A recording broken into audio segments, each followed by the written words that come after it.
in a forgotten village shrouded by darkness, where riddles meant more than wisdom, and one wrong answer could cost you your soul. There lived a young girl, clever beyond her years, who dared to face the chief's cursed riddle. But what she uncovered was far more terrifying than anyone had ever imagined. Tonight, we bring you a tale soaked in secrets, shadows, and the chilling whispers of the past. This is the story of the wise girl who solved the chief's riddle. Are you brave enough to hear it through, to the very end? They say that in the village of Nandu, the trees whisper your name before you die. Nobody knows when the first whisper was heard. Some say it began after a storm ripped through the forest 20 years ago. Others blame the stones, those strange, carved idols buried beneath the soil, left by a people no one remembers. But in Nandu, people don't speak of the forest unless they must. And when they do, they lower their voices, glance over their shoulders, and spit on the ground twice for luck. Every 5 years, the chief of Nandu issues a challenge, an ancient riddle. And every 5 years, someone disappears. They vanish without a sound, no struggle, no trace. One day they're walking by the river, laughing. The next, only their shoes remain, toes pointed toward the forest. The villagers know better than to ask why. They say it is the price. The riddle must be asked. An answer must be given. And if the answer is wrong, the forest takes its due. In a thatched hut near the edge of the village lived a girl named Elira. She was no older than 17, quiet and thin, with a curious gaze and eyes the color of the river after a storm gray. Watching deep. She was unlike the other girls in the village, while they braided hair and whispered of husbands. Elira sat by the old stones, listening. While boys threw rocks at lizards, she asked why the lizards always escaped toward the trees. She had no father, no mother. They were among the taken. The forest had claimed them years ago. Elira remembered nothing of their faces, only the soft sobbing of her grandmother and the silence that followed. It was her grandmother who had raised her, and it was her grandmother who first told her of the riddle. The riddle is older than the village, she said once, her voice dry and cracked. Like firewood, the chief does not ask it, he repeats it. It's not his riddle. It belongs to something, older. Elira had asked what the answer was. There is no answer, the old woman whispered, only judgment. A new storm was coming. The sky boiled black, clouds thick with rain, wind like sharp fingers clawing the rooftops. Elira stood alone beneath the eaves of her hut, watching lightning flicker behind the trees. She knew what tomorrow brought. The drums would sound. The chief would appear, painted in ochre and ash, and the challenge would be made again. It had always been this way, and someone would try. The morning was unnaturally still. Not even the crows dared cry. The villagers gathered in the central circle, heads bowed, shoulders hunched. Even the air felt heavy, thick, like something unseen waited between the trees. Then came the chief, tall and slow-moving, face hidden behind the ceremonial mask carved from dark bone, eyes glowing faintly through the slits. He raised his hand. The drums stopped. It is the 5th year, he intoned, voice like gravel dragged over stone. The riddle must be asked, and the answer must be given. Who among you will stand? No one moved. Children clutched their mothers. Elders closed their eyes. The silence grew thick. Then a voice, small, clear, unafraid. I will. Gasps. A child cried. Heads turned to see Elira step forward, shawl drawn tightly around her shoulders, eyes locked on the chief. I will face the riddle, she repeated. I will answer it. The chief tilted his masked head. For a moment, the forest itself seemed to lean closer. "Then kneel," the chief said. "And listen." Illyra dropped to one knee. Her heartbeat thrummed like a war drum, but her face remained calm. The chief took a breath. Then he spoke the riddle. "I do not speak, yet I can be heard. I hold no shape, yet I take many forms.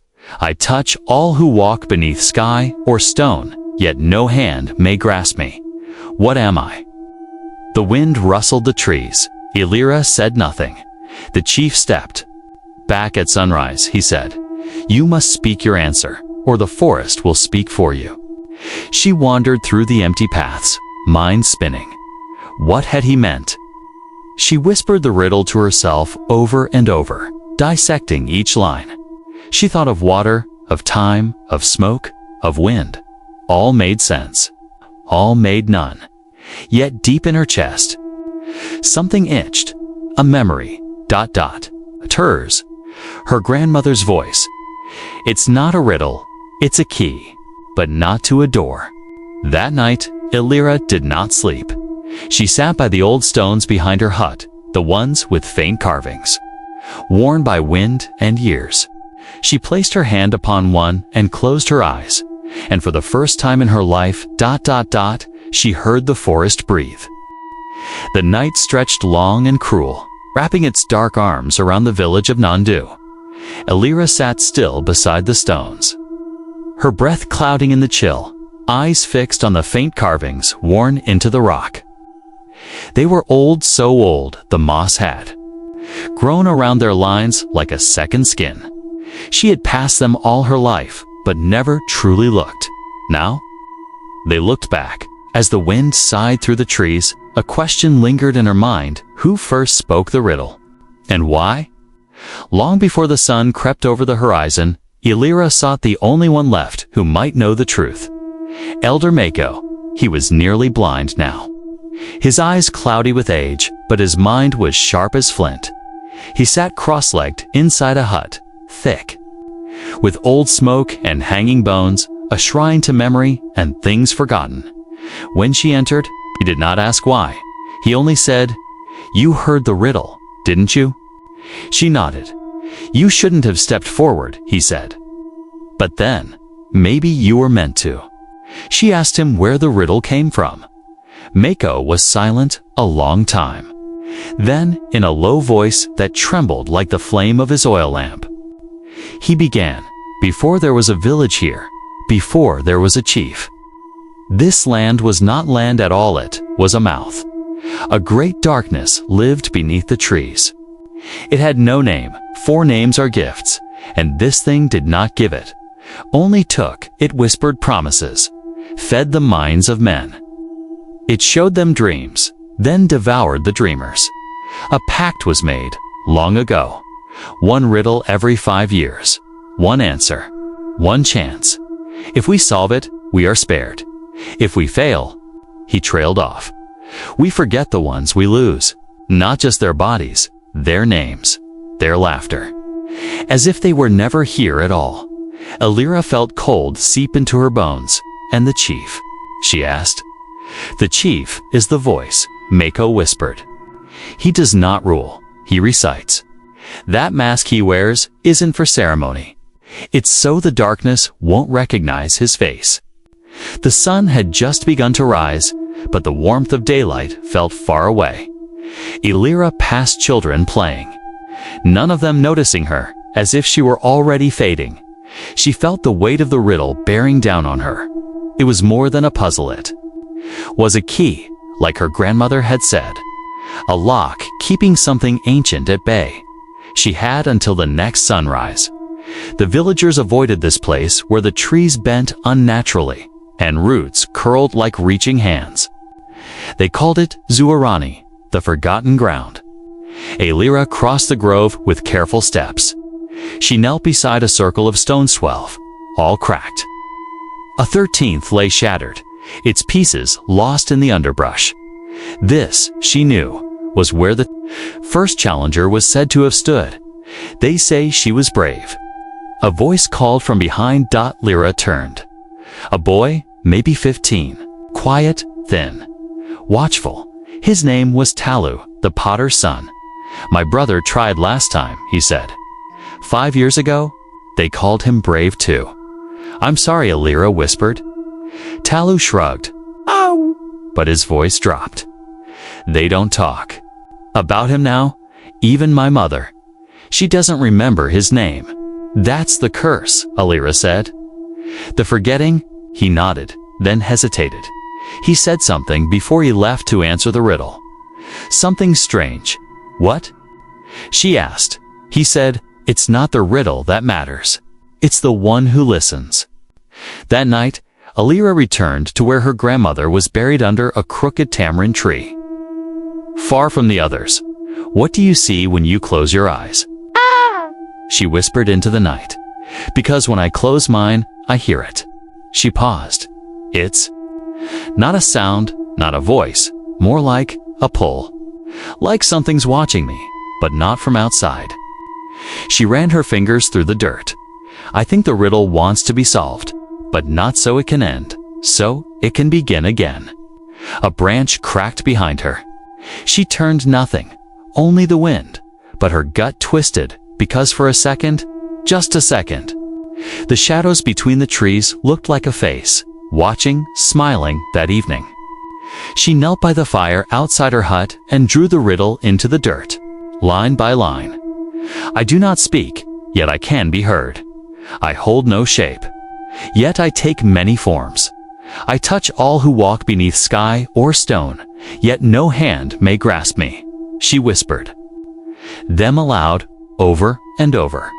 Her breath caught. There was something familiar, like she had heard this before. In a dream, long ago. Then she noticed it, not the words. The rhythm, 4 lines, for pulses. Like a heartbeat, like footsteps. Like a chant, she looked up and saw something impossible. The forest was moving, not the trees, not the leaves. The darkness between them, it was coming closer. That night, Alira did not sleep. She had seen something move in the forest, something that was not wind or shadow. Something that had watched her, and though her mind reeled with fear, another thought whispered louder. She was getting closer. Few ever entered the library. Most of the village couldn't read, and even fewer remembered the old tongue. But Alira did. Her grandmother had taught her to read slowly, painstakingly on nights when the fire was low and the wind was too loud to sleep. So when Alira slipped into the dim, forgotten library at dawn, she knew where to look. Behind a dusty shelf of ceremonial texts, she pried open a hidden panel. Beneath it sat a small wooden chest, locked with bone clasps carved in the shape of leaves.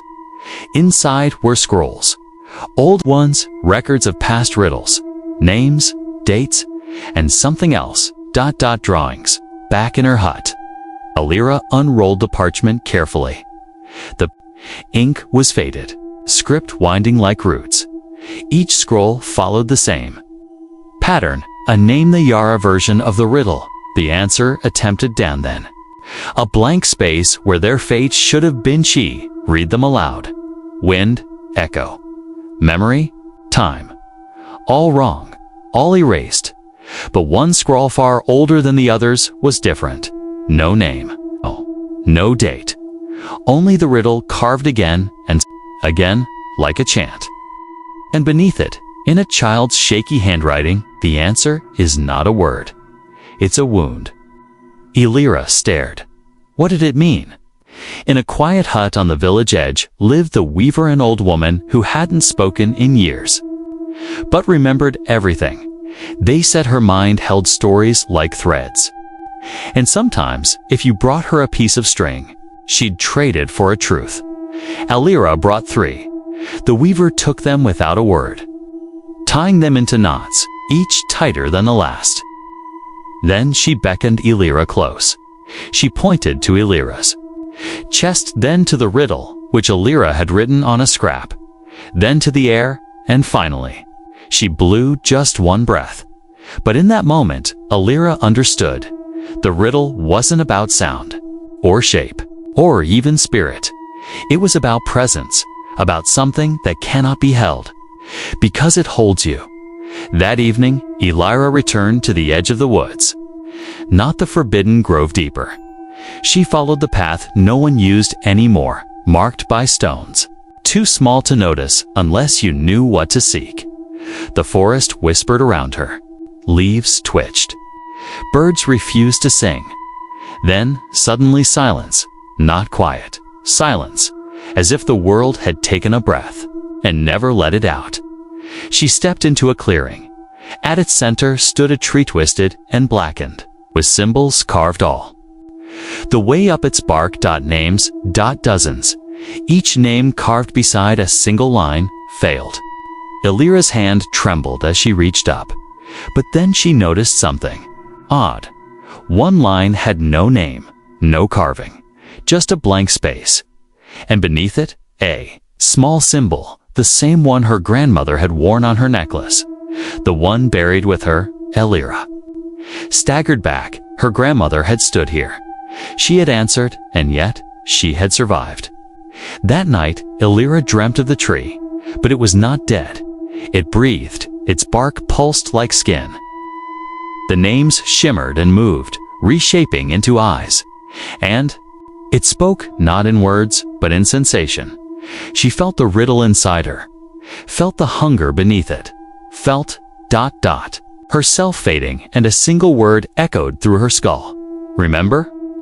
She awoke in sweat, breath shallow, heart pounding. The answer was close, but it wasn't a guess. It was a memory, a buried truth.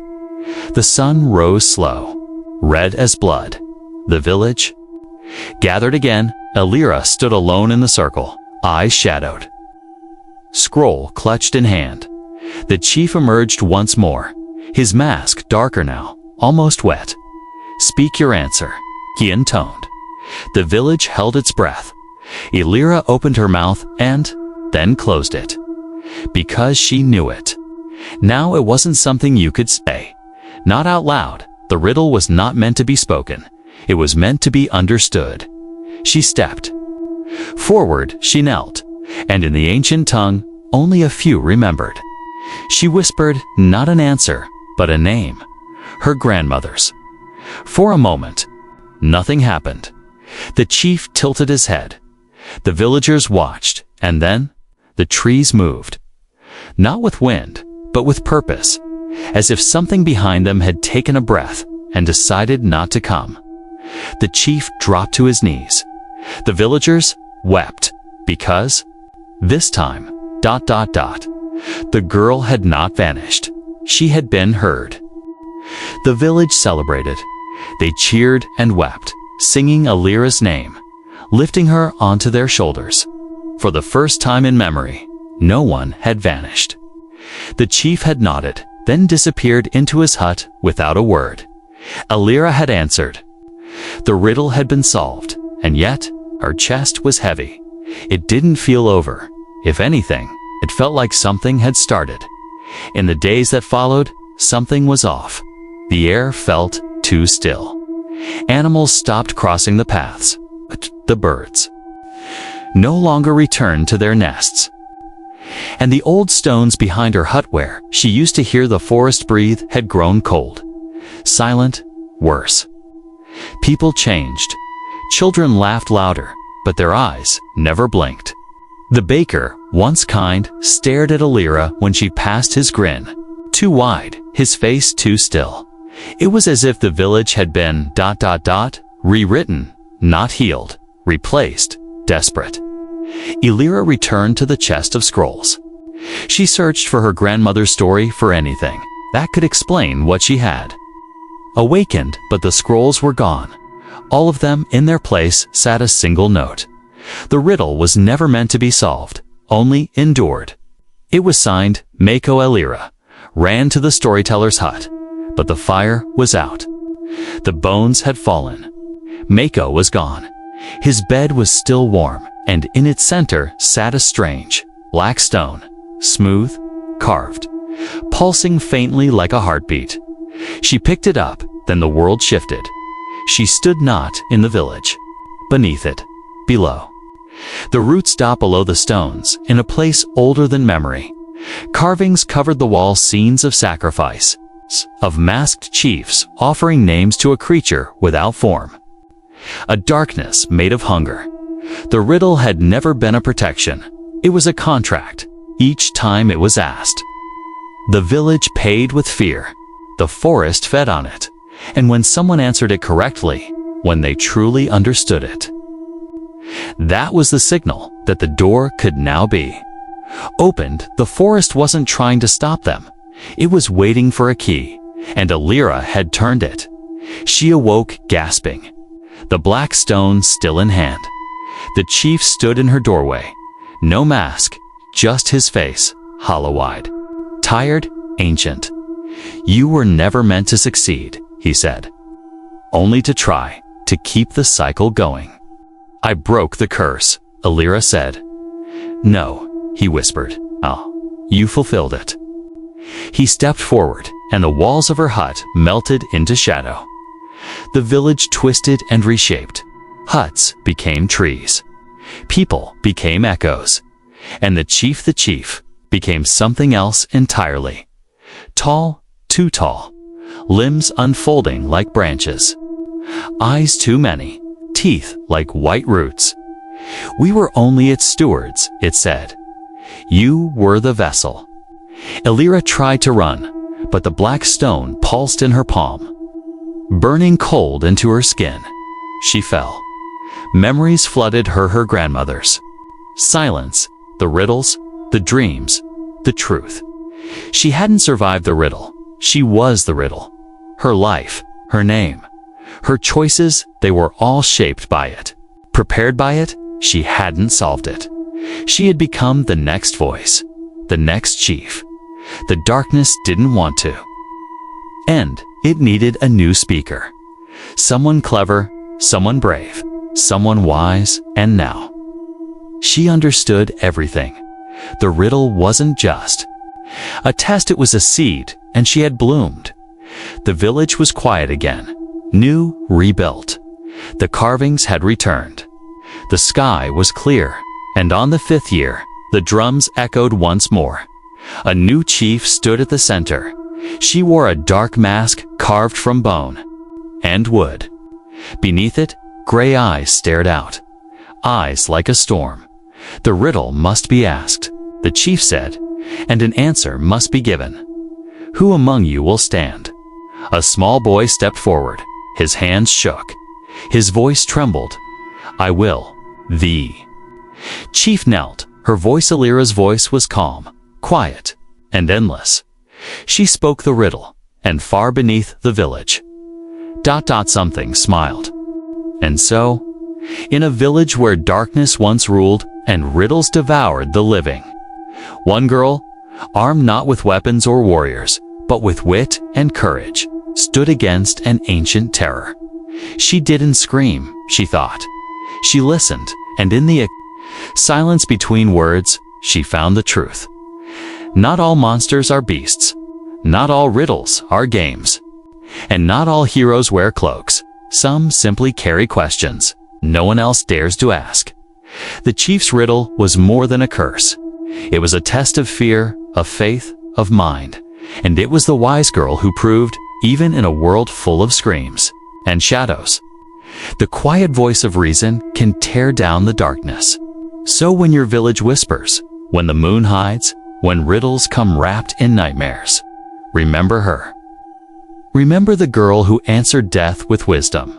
Because sometimes, the scariest thing isn't the monster outside, it's the truth waiting in your mind.